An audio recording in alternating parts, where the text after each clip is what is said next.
Hey, music lovers, Sarah J here. Looking for an inclusive space where you can connect with fellow fans, deep dive into your favorite music, and be a part of something special? Well, look no further. Join us on Patreon, where music and community come together. Get exclusive content, behind the scenes access, and a place to geek out over the artists you love, plus explore music you haven't heard yet. Come hang out with us. Patreon.com/DATC Media Company. That's patreon.com/DATC Media Company. See you there.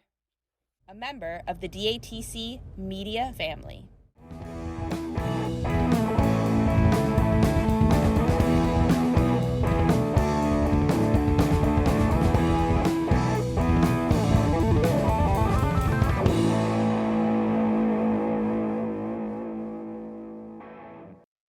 So a little bit of a different direction from the next band. The next band is a band that's fairly new. I'm not sure how long they've been out, but maybe, I don't know, 5, 6 years. So they're very, very current. They're still putting out new music. I was down in Seattle about 3 years ago.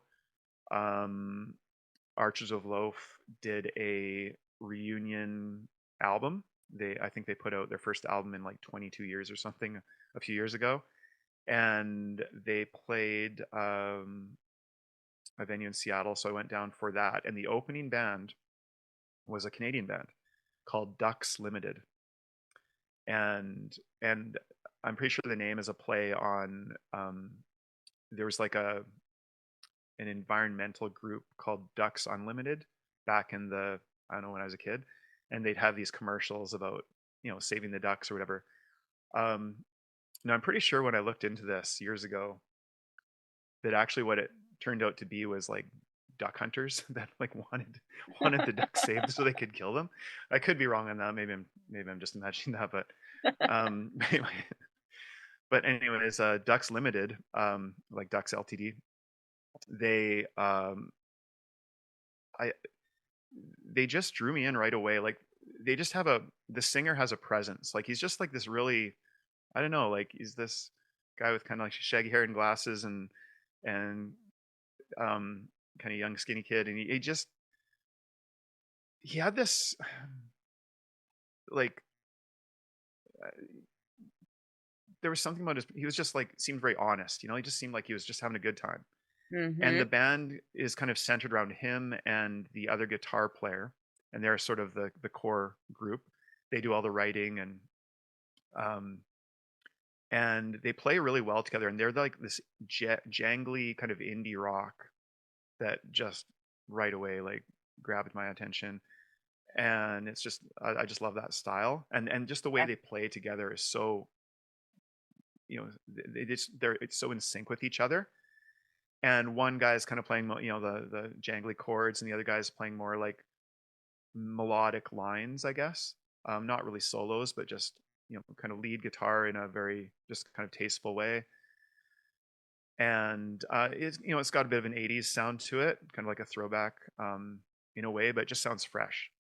And um and so Ducks Limited, the songs that I put on the playlist, there's one called 18 Cigarettes, which is one that has a fair amount of plays. Like they're like an up and coming band. Like you're going to hear about this band, I think. Nice. But they're still quite, they're still playing pretty small clubs right now. So definitely get out and check them out. I think they're over in That's Europe that's such a right now. great But time to see them too. yeah, I've been waiting. They haven't actually come back to Vancouver since that time. They've been touring a lot down in the States. Okay. They're really getting a push. So I think they'll be in your area at some point. I'm sure they'll Um, make a way through Buffalo for sure. yeah. So I'll just quickly name the songs and then you can check them out. So 18 Cigarettes, How Lonely Are You, and The Main Thing. And again, they're very easy to listen to. Like right away, they're catchy right away, which isn't always a sign of longevity. But I've been playing them a lot, and it really, I find this band just kind of picks up your mood. Like even though some of the lyrics can be a little, um, how should I put, like they're not always about happy topics necessarily, but um just gives me a good feeling. They're like if I need some energy, I'll put on that band, and they're just a lot of fun. Hell yeah. Nice. Okay, I've got two left. So this is band number 6. Yeah. And again, this is in no order. Band number 6 is, they did have some. Um, I mean, they're successful all around the world to a degree, but they should be bigger. So the band is Stars, Okay. and they had a big hit probably over 20 years ago now. I actually remember it was a free download. If you remember back in the day of iTunes, Yeah. it was like the free download of the week or whatever. And so I downloaded a song called Your Ex Lover Is Dead. And this is a song that is very well known, you know, in kind of like indie circles, I guess. And you probably know it if you heard it. So it's a I duet. was gonna say I probably know it, and I don't know that I You know probably it. know it. It's a gorgeous song, and that's the first song I chose here. I think actually maybe I didn't even choose that song. No, I didn't even choose that song for the play. But anyways, check out Your Ex Lover Is But Dead. I check it didn't out choose it because you because it was pretty probably well know known. it, and you don't know that you know it. Yeah, and it's got different, I think it's got like French horn and maybe some trombone or something. And what makes them unique is they've got two lead singers. They've got a female lead named Amy Milan, who you might know from Broken Social Scene. She's one of the main vocalists in that band. And another guy, Torquil Campbell, who is I think he's like, I think he's also an actor. I could be wrong, What a but name. yeah, and he's just this. When I first saw them live, I didn't know what to expect. I'd never really seen them. No, I shouldn't say that. I'd seen them like on TV and stuff, but they kind of gave like, they're kind of like my age, and they're just kind of regular people, but they have this like presence, like especially Torquil. He's got this. He's the kind of guy who, I remember on Twitter, I'd follow him, and he would just go off, and he's very opinionated, and um and he'll just attack people. But he's just such a fascinating guy, and he's just not afraid of speaking his mind. And you get a sense of real tension between the two lead singers, like in a good way. And I've heard them talk about it too, that they're almost they're not married. Actually, she's married to another member of the band, but they're like a couple in that they like have that tension, ups and downs and fights, um, and but they work so beautifully together. And so a lot of their songs are duets, where it's kind of like, the man and the woman having almost like in a relationship, having conversations. And some Hmm. and what I like is they're usually on the underneath the surface, they might kind of be almost like a love song, but there's always like a grittiness to them, like a dirtiness to the, like they're very almost like a lot of their lyrics just feel like were written in like a back alley, or like they give me images of just like, you know in the shadows, and in the like dungy clubs, or Hmm. just um yeah, you'll know what I mean when you hear them. So anyways, the songs I did pick, the first one is I Died So I Could Haunt You. And this is one of my favorite songs. It's off my favorite album of theirs called Five Ghosts, which, and I guess the reason I chose this band is because they are mostly known for their first couple of albums, but in my opinion, the middle of their catalog is where they really came together, and I think it's underappreciated. They have a string of 3 albums: Five Ghosts, The North, and No One Is Lost, where they are as good as any band I've ever heard. Those albums are so good. Um, and I've seen them live; they're just amazing. Seen them a number of times now. And anyways, I Died So I Could Haunt You. Um, this actually ties into the hip as well. So I know your favorite song is All Tore Up. What makes All Tore Up and I Died So I Could Haunt You interesting is that the music is in like a slow 6/8, like a Mm-hmm. 1 2 3 2 2 3 1 2 3 2, and then the drums are playing like I don't know, like a 6/4, like 1 and 2 and 3 and 4 and 5 and 6 and 1 and 2 and 3 and 4, kind of like that. And when you layer the two on top of each other, it makes it so that halfway through the drum pattern, the snare is landing on the downbeat, and so it just gives it this different feel that is really interesting. And so when you're hearing this song, you'll kind of be lulled into this 1 2 3 1 2 3, and then the drums come in. And when you really listen to how they work together, it just so powerful. And again, great lyrics. I won't get into them, but it's kind of right there in the title. In the title. Yeah, the uh, title kind of, you know where you're going with this. yeah. And the second song I picked is "No One Is Lost," and this song is incredible. It's a dance song. It sounds like you're in like a nightclub, at 20 years old, you know, without a care in the world. The vibe of this song is so uplifting. And then the lyrics are, you know, um, they suit that, in that he's kind of like, put your hands up, that kind of stuff. But when you actually listen to what he's saying, the first chorus, I think he's saying, put your hands up if you know you're going to lose. And second chorus, what is it? Put your hands up if you ever feel afraid. And so you're like, picturing, people at a club like dancing with their hands up, and like, and it's so, I don't know, like seeing this song live is really powerful. Like it's so just cathartic to like, the final chorus, put your hands up if you know you're gonna die, Hmm. and to have these kind of like dark lyrics sung in such a uplifting way is just a really strong combination. Hmm. And yeah, I just love this song. Like it feels so yeah, like I said, cathartic to like to sing this song in a in a in a club with a few hundred other people. And It gives you that know sense of unity that, that you're not the only person that feels this way or is yeah, still, pushing through when you are feeling whatever, So it really gives that sense of commonality without really having to like blatantly make it obvious. You know what I mean? Like just be so obvious. It's just like a very nice, like, I see you, we see each other, and, and really having that.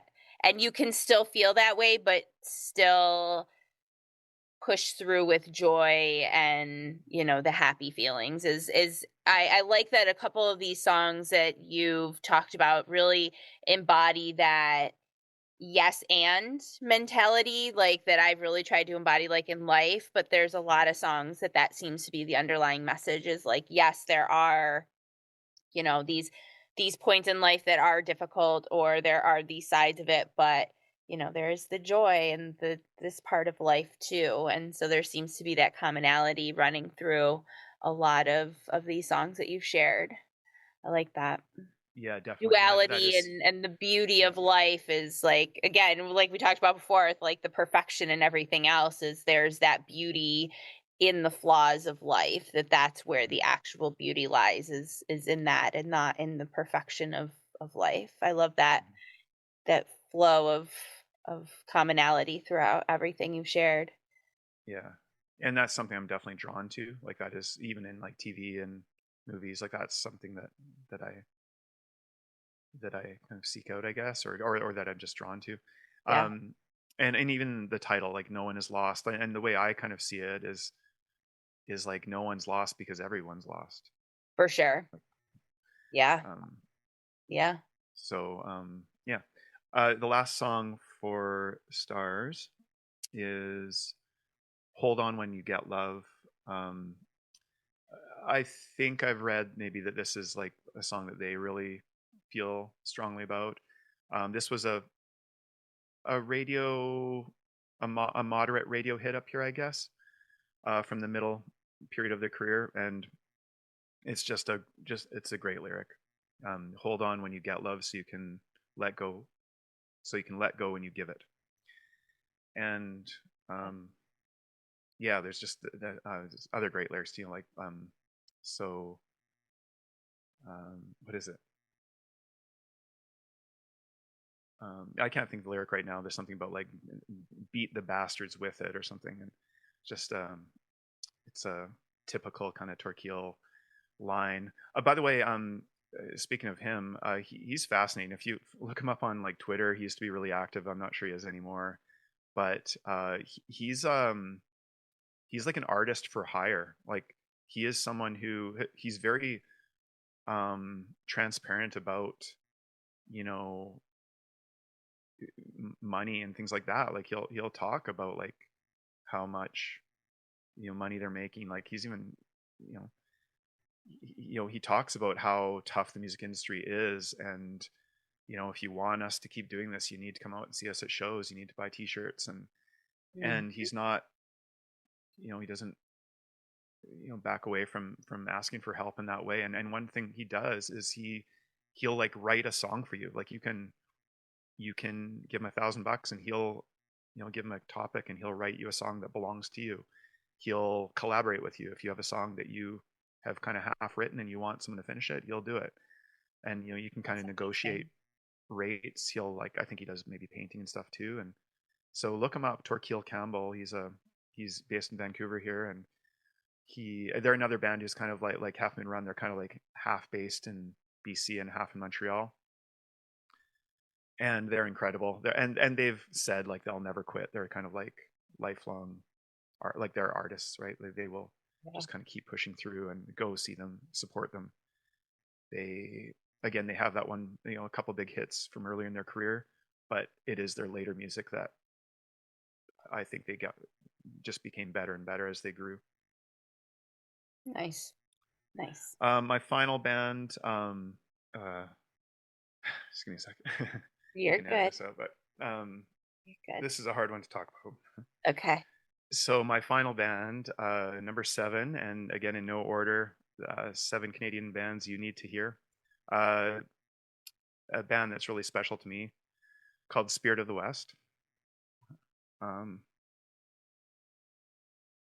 I I will definitely get emotional talking about them. Um, it's there's a lot of similarities to the Hip and to, you know, Gord Downie and what happened with him. So Spirit of the West is a band from Vancouver here. They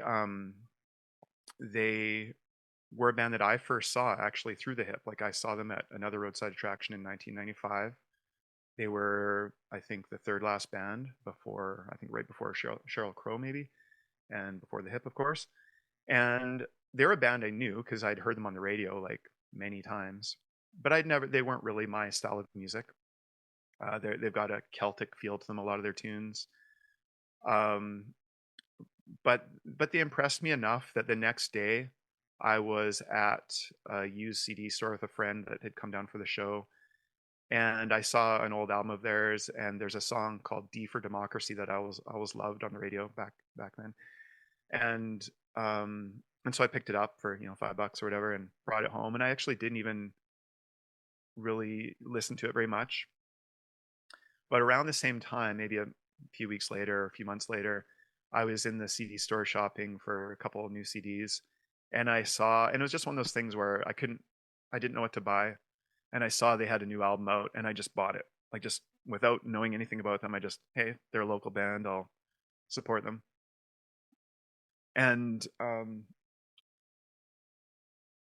they this album was called Two Headed, and it was actually sort of where their popularity started to actually kind of go down, but it's where I was kind of like, that was my entry point.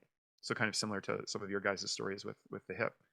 I was Mhm. entering at this point where a lot of people were exiting, and that album was more of a rock album. It was a little less like Celtic. So Spirit of the West, to give you a bit of history, they started as a three-piece folk band, and the main two guys, John Mann and Jeffrey Kelly, were the two vocalists. John Mann was more of like the lead, and Jeffrey Kelly would do maybe a song or two per album. And so they started off as a trio, and then they started adding members, and they added a woman named Linda McRae, who was a accordion player, and she played bass. And then they added a multi-instrumentalist named Hugh McMillan, who was a master of any instrument, like one of the best musicians I've ever seen. Like he'd be on the bass, and he'd be all over the place without even trying.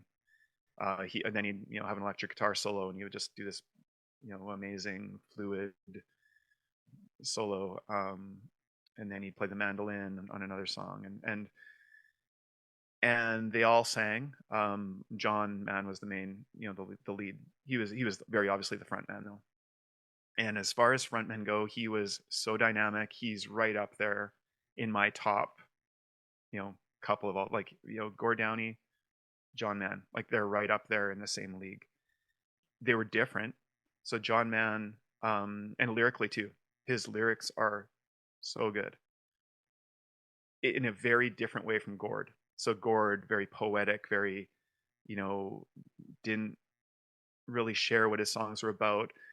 John Mann would actually tell you, and that was part of what made him so great, was he would tell you in the before playing a song what the song was about, and he'd have a hilarious story, and he would do this multiple times per concert. He would have he could tell a story like no one else and get you laughing at the most inappropriate things, and no topic was like off limits for him as far as like songwriting. Like and a lot of his songs were very, like, he has songs about euthanasia. He has songs um about um uh like all kinds of things. Like he goes into all kinds of areas. I would honestly need I would need like a week to tell you everything I want to tell you about them.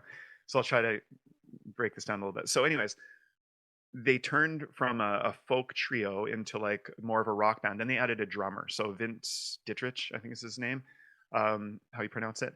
He came in on their second major label album.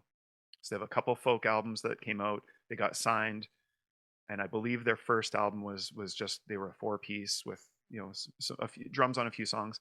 And they had on their first major label album called Save This House, they had a huge hit, or a couple hits. One called Save This House, and then a second hit called Home for Rest. That is the song they're known for. That everyone in Canada, I think I told you, there was a big CBC like top 200 Canadian songs of all time. Mm-hmm. This came in number one.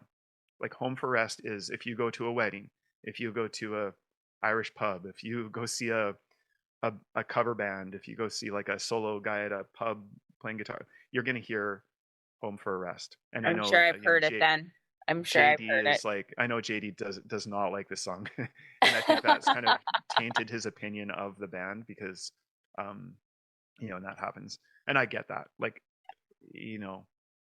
but it's just a song. It's a drinking song. It's a song about them being over in England for a tour that I think the tour got canceled or something. So they just stayed and drank for a month, and the song, the I lyrics mean, are, you're over there. Why not? yeah, like I've been, the lyrics are like, I've been gone for a month. I've been drunk since I left, and these so-called vacations will soon be my death. So, get me home for a rest, kind of thing. And and the lyrics are really clever. Like when you go through and actually, even in that song, which is just a fun one, like go through and really look at the lyrics. They're really well put together. And then anyway, they added a drummer on the next album after that, and so they got more of a rock sound. So they had like very much just a rock band with that Celtic flavor, where you've got like traditional jigs and reels inserted. So you've got Jeffrey Kelly playing the flute, and you've got some mandolin on there, the bodhran drum. So you've got some of these traditional like Scottish Irish instruments combined with a rock band, and that's kind of where they were when I discovered them, really got into them. And so right after I bought this album called Two Headed, I went and saw them at the Commodore, which is like the best venue in town. And I could be wrong here. I think the Spirit of the West may hold the record for the most performances at the Commodore. I know they played there a lot of times, and usually it would be like 4 nights in a row or whatever. And they played every St. Patrick's Day kind of weekend for many years. It was a tradition. And anyway, when I saw them in 1995, I think it was, they maybe 96. They were so good. Like when I actually was there to see them, and I kind of had listened to the new album, and they played a bunch of it that night. I was blown away. Like one of the best bands I've ever seen live. And I've probably said that a few times today, but they really were that good. And there's not enough. There is not really a good sample of it on YouTube, unfortunately, because most of their, you know, um, this is mid '90s. There wasn't great videos. There's some, but it Hmm. really doesn't do them justice. I hope that there is footage somewhere that they release one day. But anyway, the first song I chose is called "Can't Accept the Saint," and this goes very back to that. This goes right back to that concert at the Commodore. He played this song, and I wish I remembered the story. Again, he told the story about who it was about. It was a man who had died recently that he knew somehow, and I could be wrong here. I thought maybe it had something to do with AIDS or something, that maybe like either the man maybe had AIDS or maybe he was like an advocate or something. There was definitely a story around it, and I looked online. I cannot find any information about this. So if anyone knows, please let me know. But it was the way he sang the chorus, the power that he sang this line with is like something that sticks with me, because like he was like singing with a rock band. I swear the mic was like this far away from his mouth, and he just belted it. Like I've never ever seen anyone project like that for this moment. And so when I hear this song, I can still feel that feeling of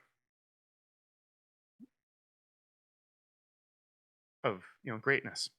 Yeah. um and like seriously, like just brings chills to me, like to think of of how good of a singer he was, like how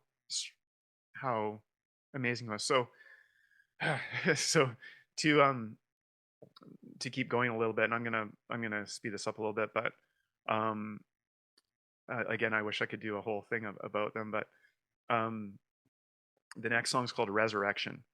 And so again, this is another song about a death, and again, he told the story. So say this as fast as I can. They played, they did a symphony album. So they wrote an album to play with the Vancouver Symphony. And they didn't just like do a greatest hits and like some bands do, like Right. Metallica and whoever, Yeah. which it's not really my thing when Yeah. bands do that usually. Yeah. What they did was they wrote songs specifically to play with a symphony. So they worked with a collaborator um, who wrote the arrangements, so that the instruments of the orchestra were actually featured and had space, and they weren't Yeah. just like being added. Yep. And so they made an album called Open Heart Symphony, and they did it in the Orpheum, which is the home of the VSO. And so they recorded it. It was actually some of it was even on TV. Uh, there's a couple of videos on YouTube you can find of maybe one or two songs. But the a year later, they did the album release, and then they did another couple of shows at the Orpheum, and I got to go to that one. So the album was just released, and I was lucky enough to go see the show. And I keep saying, like, this is one of the best shows I've seen. This was a top 3 show in my life. Like the sound was incredible. Obviously, the musicianship was incredible. But it was the stories, like the way he would talk about all these songs. There's some funny ones. Like there's a couple that were added to the album that were actually not recorded live. They were kind of like, um, but they were done with the symphony. And one is about, just to give you a sense of like, sense of the things he would write about. One of the songs is about Tom York from Radiohead, because there's a famous story where Tom York and Johnny Greenwood came to the Railway Club, a tiny club that I've played a dozen times. Um, the Musicians Club. It actually, the Spear of the West manager, I think, owned it at one point. Anyway, so it was a club they were very familiar with, and they came here right before the Bends came out. So again, they had, their success with their first album, but they were, Radiohead kind of took a turn on that second album, and so they were here promoting it, and they played like 8 songs or something, or 5, whatever, at their Railway Club as a promotion kind of thing. And Spirit of the West was there, or John was there anyways. And people kept kind of saying like, play Creep. And there's a famous quote where Tom says something like, go jump in a lake or something. Like he did, just, which apparently is a big insult Yeah. in old timey. I don't Yeah. know. I know that was a joke in Emmett Otter too. Like, wish you, yeah. To me, it sounds pretty tame, but apparently it's a big insult. So, anyways, one of the songs on the Symphony album is a song called "Let the Ass Bray," and it's about Tom York, and it's basically a song about what a jerk this guy was, and the chorus is, "I wanted to hate you, and then I heard your voice." So, just like this, really it is a complimentary song. It's like about how brilliant Tom York is, but but also saying, hey, you were kind of a jerk that night, kind of thing. And That's but the lyrics fantastic. are really like, if you didn't know this going in, you wouldn't pick up on it. But some of the lyrics are just so good. Like, I'll just let you hear them because it would spoil them to kind of read them. But listen to the song; it's so funny. Okay. But so he's got a sense of humor a lot of the times. But the song I chose is called Resurrection. This is John Mann was so good at. He was so human, right? He's just a good. You can just get. You just got such a good feeling from him. And he'd tell these stories. And he told this story about a woman who had passed away, and he went to her funeral, but he didn't really know her. And he's a friend of a friend or something. I forget the story, but he goes to this funeral, and he was struck by all these different women coming up and giving speeches about this woman, and all basically saying like how she was their best friend. And so he's just really, and he was talking about how much of it was like, it was a celebration, right? It was like, dress in black only if you want to, things like that, or some of the lyrics. And and the chorus, I think it's taken from something. Like, I don't think he necessarily, like, I think he took this maybe from a book or a poem or something, but the chorus is, and beautiful was her comet. So did I say that correct? And beautiful was her comet. Like, and I just, that, again, it's one of these powerful choruses that just sums things up so nicely, like just so like poetic, and just whether or not he wrote it, again, I don't know. I think there's a quote I could look it up in the CD booklet. I think it actually maybe says where that's from, um, but anyways, so then that ties into the next song. So the next song, there's a sad story about a man, I think I want to say in Edmonton, who lost his wife and his child in a car accident, and he was going to a Spirit of the West show, and I could be wrong on the song here, but I'm pretty sure he requested Resurrection, in a letter to the band. And so they like, yeah, of course we'll do that. I'm not sure if they ever talked to him, but they kind of planned to play this song. And then they get to the show, they play the show, and afterwards they realize, John's like, oh, we forgot to play the song for that guy. And he felt so terribly about it. On their next album, he had a song called Rights of Man. And I won't get into the lyrics on this one because I will definitely start, losing it. But this song is written about it's like, Just the title itself again. yeah, Yeah. it's about like wanting to be uplifted by music in a way. Like, Yeah. it's about that, how music can just help us through things. But the verses are actually about this guy, like, imagining you know, um, one of the lyrics is like peace and quiet are overrated words, um, or like coming home and everything is like, exactly where you left it. And so just thinking about, like, the things that we get annoyed by, that, kids are being too noisy, or, where's the thing, those things that we, you know, I guess maybe take for granted. And then if those things weren't there, how painful that would be. Yeah. So anyways, and Wow. that's the kind of thing he would do.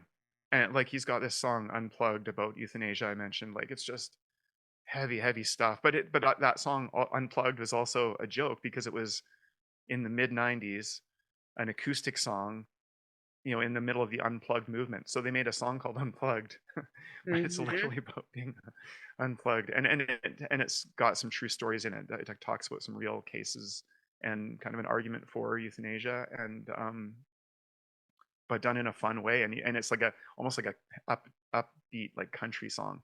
And funny story, I actually have a harmonica from that song because they're, I don't know, as a front row on the shows, and he kind of like Jeffrey Kelly gave out his harmonica or something, and I don't know, he handed it to me, and I've got it. That's so fun. Yeah. That's so fun. So Spear of the West is just a band that needs to be like, even in Canada. Like I said, they're big here, but the majority of people do not know the deep cuts, and that's where they're really special. Like You said there the was a symphony albums. documentary about them Oh also? yeah, and that's the last thing I'll say, I guess. I went to see them on Canada Day in Burnaby, which is close to Vancouver. It's just on the border. Free show. I want to say 20, I don't know, 15, 2014 maybe.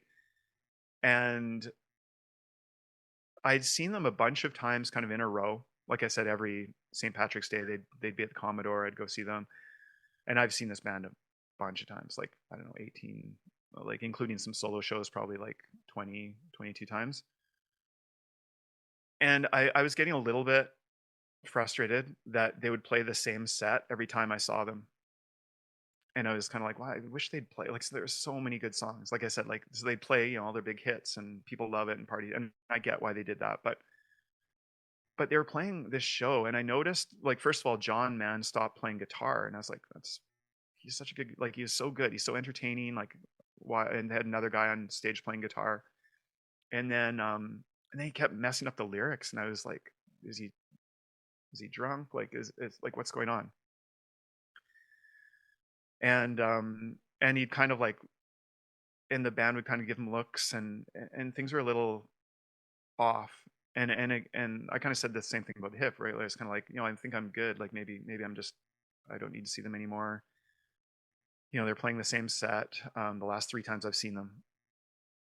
A couple months later, there's an announcement that John Mann has early onset Alzheimer's.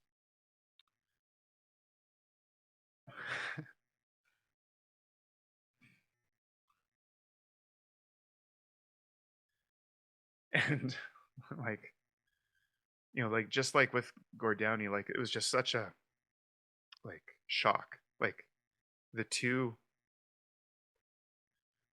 like, my two probably favorite, frontmen of all time, within, like a year of each other, whatever. Like, and and then it of course all made sense, and I felt, I just could, like, it all made perfect sense, like why they were playing the same songs, why he was forgetting lyrics, why he wasn't playing guitar. He had stopped telling stories between songs, which was something that I loved so much. And then they they announced it, and then they decided, they're going to play a couple of final shows.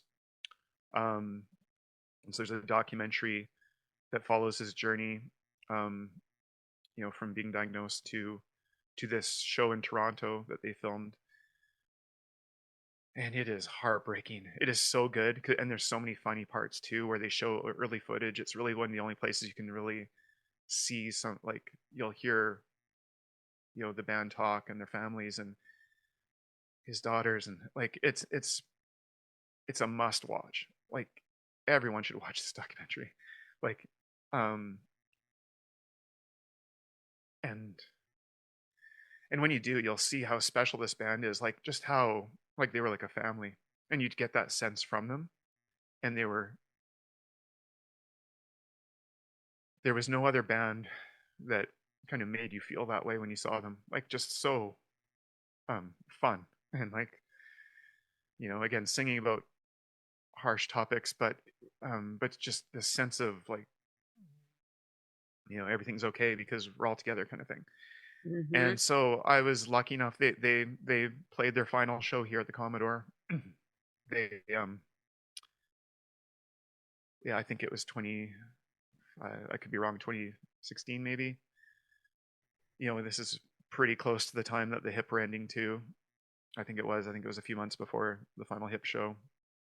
And I got a ticket, and at that concert they had all these people came in, like Stephen Page from Bare Naked Ladies, one of the guys from Blue Rodeo, a bunch of other people came in, and they all took turns like doing a song with the band. So they do a Spirit of the West song that maybe John wasn't able to do anymore. And it was amazing. Stephen Page did "D for Democracy," the song that I just loved even before I got into the band. And it was such a unique concert. Like John had to be like led on stage, like here's like positioned in front of his microphone. Sometimes he would like start wandering, and like he didn't know where he was. Like it sounds in a way worse than it was. Like the thing was almost like the Radiohead song, like Until I Heard Your Voice. Like when he started singing, it came right back. Like his voice was still great. He got most of it. Like he needed the lyrics in front of him. Someone else needed to trigger them to scroll at the right time, and he needed to stare at the lyrics. So it was hard in some ways, like, but it didn't feel like, it still felt right. Like it was like it almost felt like one day later, and it would have all fallen apart. For But sure. they held it together, and wow, like it's incredible. Like what they did, and watch the documentary. It's I'm gonna. sad, but it's man, Gonna. but he deserves that tribute. Like he was so unique. He was also an actor. Like he was in a lot of TV shows and stuff around that were being filmed here. And anyway, Spare the West. I don't know. I wish they were bigger. I wish, again, in Canada, I wish more people would dig into Open Heart Symphony, into Two Headed, Weights and Measures, the album that came kind of later. Um, the lyrics are brilliant.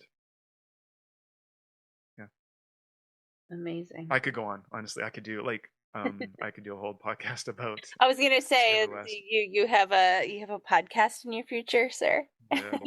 Honestly, I have thought about it. I don't think it would have the hugest audience, but I might. I've seriously thought about it. I think that sounds like a beautiful idea, actually. Yeah. Yeah. I saved that one for last for a reason. For a reason. No, that was Yeah, amazing. it's And hard. thank you for sharing and, like feeling your feels through that. It's beautiful. That's what music is supposed to be about, is just moving us in those ways. And that's really beautiful. And I'm even more excited to dig into their story and their music, just listening to the impact that they've made on your life. Like that was really a beautiful story. And it's so sad though to just hear these things that happen, and just like, cuz it's like another level of sad. Like it just rips your whole heart out. It's so difficult, but Yeah, and for beautiful. both of them to have these diseases that attack their brain, like they were these amazing lyricists, storytellers that had their biggest gift, you know, taken from them way too young. They were both, I think, right around the same age too, like Mhm. when it happened. Like, um, uh, yeah, I think John Mann, I think it was a year later, a year after Gord passed, he passed. So it was, And that's a and same lot thing. too to digest anyways. I mean, it would have been a lot for you to digest anyways, just one or the other, but then you have both of them Yeah, like one right after the other and you're just like, "Oh my god, I can't." yeah. It's It was a a lot. tough couple of years in that way. Like even though I don't know, I didn't, I'm not, Doesn't I'm not friends with them. But like matter.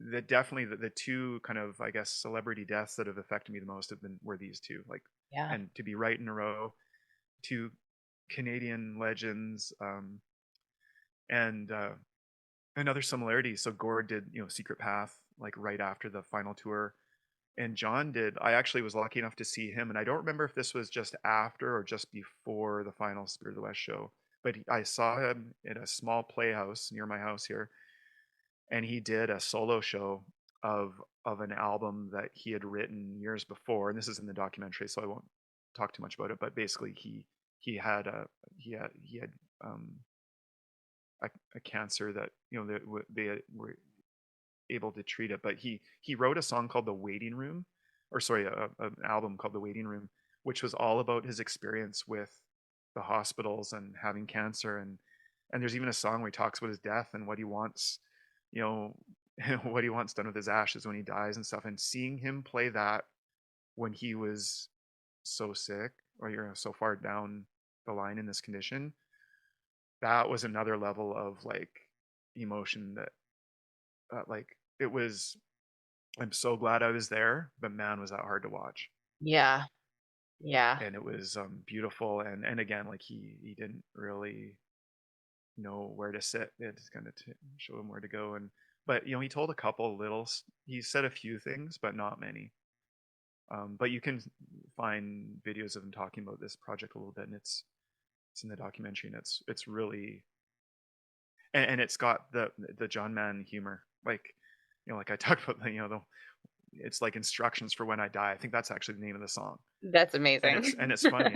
It's like basically saying like if you throw out my ashes and they come blowing back in your face or something, that's not a sign. It's just the wind. And that was the kind of the things he was so funny. I Like love that. yeah, That so sounds like funny. something like that my dad would have said for sure. That's definitely like something that my dad would have said to me because I'm always like, it's a sign of whatever. And that totally would Yeah. be like something that my dad would have said to me. Like, you know what, Yeah. Sarah? Yeah. That's So yeah, anyways. Yeah, thanks for letting me share, and I'm sorry I probably went on way too long, and nope, I'm nope. probably there's probably like one person still listening who like fell asleep. You know what, even years later, I mean, 2018, I mean, was that 6, 7, 8 years? I don't know, whatever the math is on that. I love it that people do listen, like they listen all the way through, and it makes me feel so special. I'm like, wow, thanks for listening to me talk to my guest for this super long ass time. But this was so much fun. I cannot wait to listen back to everything so I can make my own notes and dig into this playlist and do my own research on all these bands. And I'm definitely going to listen or watch that documentary. I have so much homework now. I love this. I love Yeah, I don't think I said the name of it, so it's called Spirit Unforgettable. Okay. All right. It is hard to watch. I did watch it again about a year ago, and but it's so well done. I mean, That's yeah, there's a amazing. song he sings when he's like, after diagnosis, and he's like, and he talks about like what it's like, and it's yeah, and actually his I think his wife, who's an actor in town, I'm pretty sure she made this into like a musical of some sort, um with music that he wrote. I've never seen it, but and I may be mixing it up. It may be the waiting room that she made into a musical, or maybe, but I feel like she also made something about Alzheimer's and what they had to go through. So that might be maybe one day get the courage to go watch that if it's playing. I have to, I guess, search for it. Yeah, that's probably Yeah. very heavy. Very heavy. Wow. Thank you. Thank you for taking the time to put this list together and to put all these materials together. And what a fantastic idea. Like, I'm like, do it again. Do another one for me. Like, selfishly, because I mean, Yeah. that playlist that I was already listening to was just phenomenal. So I'm so excited to dig into all of these and these artists, and thank you. This was amazing. No Absolutely problem. amazing. Yeah, it's fun to talk about music. So Yeah, yeah, I'm absolutely. not sure anyone wants to hear, but maybe they will. They will. My listeners are very eclectic too. That's what I love about it, is they're just music lovers, and I love that the show, like I said before, has become a space where people are like, "Oh, I didn't know anything about this or whatever," and they're all very open-minded, and so this was such a perfect episode choice for everybody. So this was a lot of fun. Thank Yeah, you super. for No everything. problem. Yeah, no, thank you. Thanks, Sarah. Take All care. right, talk to you soon. Yep, bye. Bye. Thank you so much for joining me for today's episode. Please be sure to leave a review of the show. It would mean so much to me, and it helps get this podcast into the ears of even more fellow music fans. If you're not already following the show on social media, find us on Facebook and Instagram at Dropped Among This Crowd Podcast, or check out datcmediacompany.com for more. Thank you again. I'll see you around these parts real soon. Mad love.